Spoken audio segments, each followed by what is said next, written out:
যে অবস্থা যা কিছু হচ্ছে শেখ হাসিনাই ভালো ছিল। যে আন্দোলনটা হয়েছিল এই জন্য হয় নাই, কোনোভাবেই কোনো কিছু হচ্ছে না রে ভাই। 100% যুক্তি। এইখান থেকে 11টার সময় যদি মানে লরি নারায়ণগঞ্জ যায়, এয়ারপোর্ট থেকে 11টার সময় নারায়ণগঞ্জ যায়, আর 3টার সময় লরি বইরা নিয়ে আসা পড়ে, তার মানে কি ডিপোতে কোনো তেলের অভাব নেই?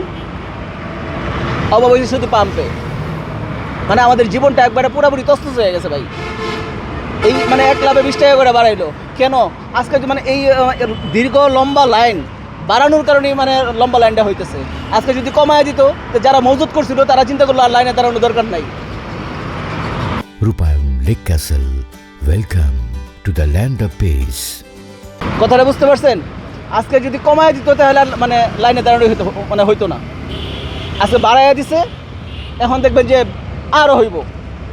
যে যার যেভাবে ইচ্ছা এইভাবে নিতে থাকবো। যে সামনে কি আরও কি বাড়ে কিনা না বাড়ে সেটা কে জানে। মানে আমাদের জীবনটা আসলে কোনো জীবনই মনে হয় না এখন।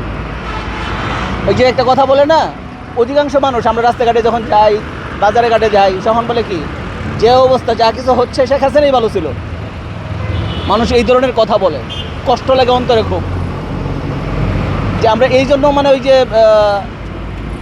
যে আন্দোলনটা হয়েছিল এই জন্য হয় নাই, কোনোভাবেই কোনো কিছু হচ্ছে না রে ভাই। সারাদিন কালকে 10টার সময় দাঁড়াইছি, 4টার সময় মানে লাইন ছেড়ে চলে গেছি, আর ধৈর্য কুলাচ্ছে না।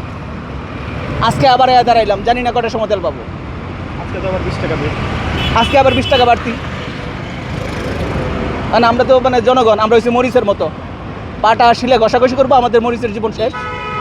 বাস এরকমই। সরকারের উদ্দেশ্যে কিছুই বলার নাই ভাই। কেন জানেন?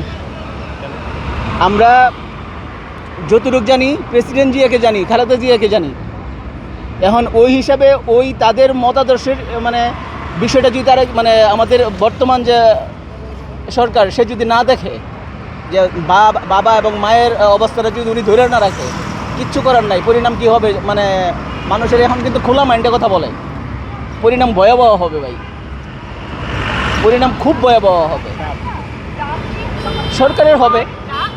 আপনি তো দেখছেন সবচেয়ে ফেসিস্ট সরকার শেখ হাসিনা, সেও কিন্তু থাকতে পারে নাই, জুলুম করে থাকতে পারে নাই।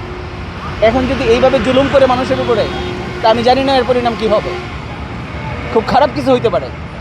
আর এই জন্য দায়ী থাকবে সরকার নিজেই, কারণ জনগণের উপরে এইভাবে জুলুম করা কোনো অবস্থাতেই ঠিক না।